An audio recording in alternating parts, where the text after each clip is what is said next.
50ാം പിറന്നാൾ ആഘോഷം അല്പം വ്യത്യസ്തമാക്കിയ കൊച്ചിയിലെ ഒരു മുൻ നാവികസേനാ ഉദ്യോഗസ്ഥനുണ്ട്. കുമ്പളം സ്വദേശി ബിജു ഫ്രാൻസിസ് 50 കിലോമീറ്റർ ഓടിയാണ് 50ാം പിറന്നാൾ ആഘോഷിച്ചത്.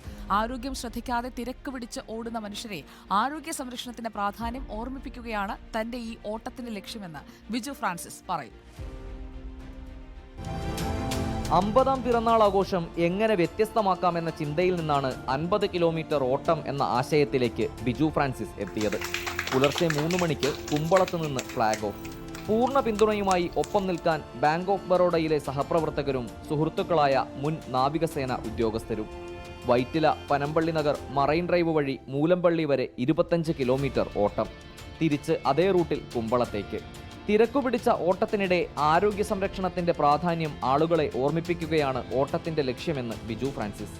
ഈ 50 ഇയേഴ്സിലും നമുക്ക് ഹെൽത്തി ആയിട്ട് ഇരിക്കാനായിട്ടുള്ള ഒരു പ്രചോദനം ബാക്കി നിയർ ആൻഡ് ഇയേഴ്സിന് അറ്റ്ലീസ്റ്റ് നമ്മുടെ തൊട്ടടുത്തുള്ള ആൾക്കാരിലോട്ട് ആ ഒരു മെസ്സേജ് പകരാനായിട്ട് പറ്റുകയാണെന്നുണ്ടെങ്കിൽ that will boost society's overall health. നാവികസേനയിൽ 20 വർഷത്തെ സേവനത്തിന് ശേഷമാണ് ബിജു ഫ്രാൻസിസ് ബാങ്കിംഗ് മേഖലയിലേക്ക് എത്തിയത്. നിലവിൽ ബാങ്ക് ഓഫ് ബറോഡയുടെ തൃപ്പൂണിത്തുറ ശാഖയിൽ ജോലി ചെയ്യുന്ന ബിജു ഫ്രാൻസിസ് കൊച്ചിയിൽ നടക്കാറുള്ള മാരത്തോണുകളിലും നിറസാന്നിധ്യമാണ്. Reporter Ali Akbar Shah, in reporter, Kochi.